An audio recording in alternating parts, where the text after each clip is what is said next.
like to say thank you to the organisers for asking me to speak here today. It's an honour to come to Dublin and speak, travelling down from Belfast to speak to you today. My name's Dee Fennell. I'm an independent Republican activist from down in North Belfast.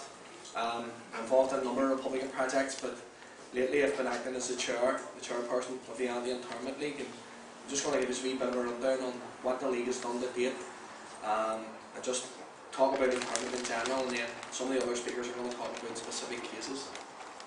The Anti-Internment League it's mainly based in Belfast, but it's seen as a national organisation. It has representatives from all the main genuine Republican groups, and it also has trade unionists, socialists and other progressive individuals who take part in the activities and on the committee in that. Our main aim was to establish it, and through the League, then there is awareness and highlight the fact that internment is still alive, as Cabs was saying, here in Ireland in 2013. One of the main aims is not only to highlight the fact that the British government is pursuing a policy of internment in the 6 counties, but also that the Free State government is pursuing it in the 26 counties here as well. Internment has always been in existence. It's been there right from 1916 right up. It was in use in the 20s by the Free State forces and by the 6 county government. It was in use in the 30s, the 40s, the 50s. It was used in the start of the 60s at the end of the border campaign, and it was used in the 70s. And all that was internment without trial, which meant basically your door was kicked in, your house was wrecked, and men and women were trailed to camps or prisons across the 6 counties, and also in some cases on ships as well, like the Maidstone.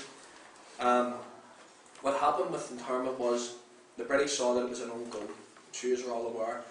Instead of crushing the IRA, it strengthened the IRA, it strengthened republicanism, particularly in urban areas like Belfast, but also in rural areas as well. So what the British done was change the way in which they used internment.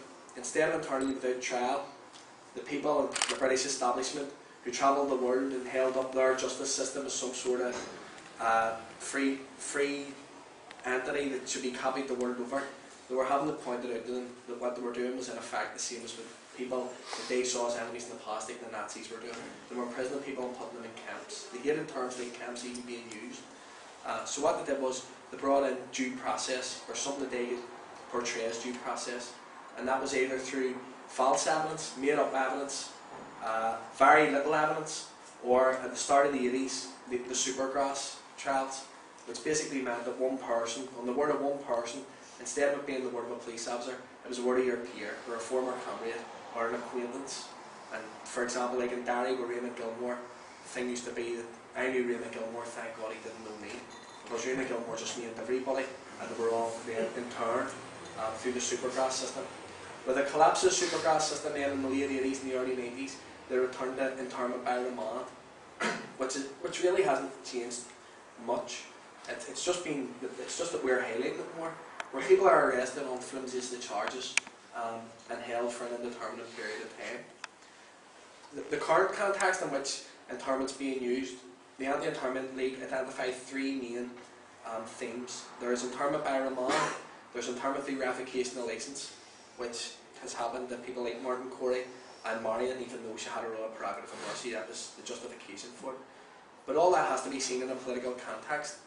Since the Good Friday Agreement, the British government and the Free State government and their allies have tried to put it that there's been a settlement in the 6 counties. There's now an acceptance that there's unionist veto over Irish unity, for example.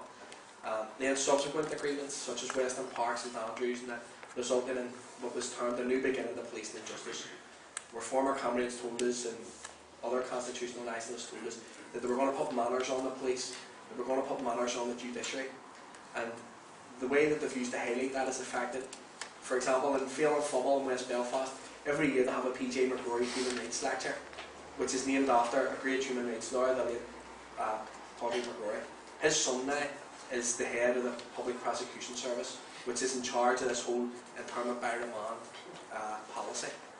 So what you have now is people are using that as justification that how could one McCrory's son be in charge of the PPS and be in charge of such a bad system that they're somehow putting manners on it.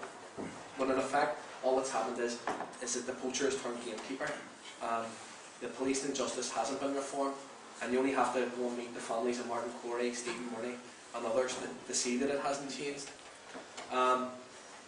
Another thing about the internment by remand is, and the revocation of licence, is I believe that there's significance in the geography of those affected. There are certain hotbeds in the 6 counties where alternative republicanism is on the rise. So Martin Corey's from Lurgan. Lurgan is a hotbed of Republican activity. So Martin Corey gets his licence revoked. Dee McLaughlin was recently released on licence, arrested, and interned by remand. While he's interned by remand, then the revoke his early release licence for his previous charges. He's from East Tyrone.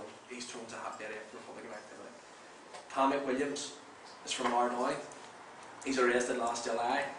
Very, very little evidence against him, if any. Looks like he's going to beat the charges when his trial starts here in a couple of weeks. And a fortnight ago, the Secretary of State revokes his licence. This is all done in terms of the revocation of licences as a warning shot to the ex-POWs. And we would see us, in my own area in Ardoyne particularly, we would have quite a lot of ex-prisoners in our area. And when we organise events, or if we organise protests, whether it's against political policing, or against sectarian marches, or actually in support of prisoners, you get quite a lot of, especially lifers, who come up here on life licence, who come up here and say, I'd love to have that protest, or I'd love to have that event, but I don't want to without my licence. Because they're afraid of sticking their head above the parapet. So don't be thinking that certainly the revocation of licence of people like Martin Corey is to punish that individual and to say you stuck your head above the parapet, so we're punishing you for it, but it's also serves as a warning to others that if you do this, the life you enjoy with your family now could go like that. So in terms of the revocation of licence to be seen by that. Others are going to speak about specific examples, so I don't want to go into them and then it sort of becomes repetitive. But one of the main things that the Anti-Internment League would like to point out is that this isn't a Republican issue, it's a human rights issue.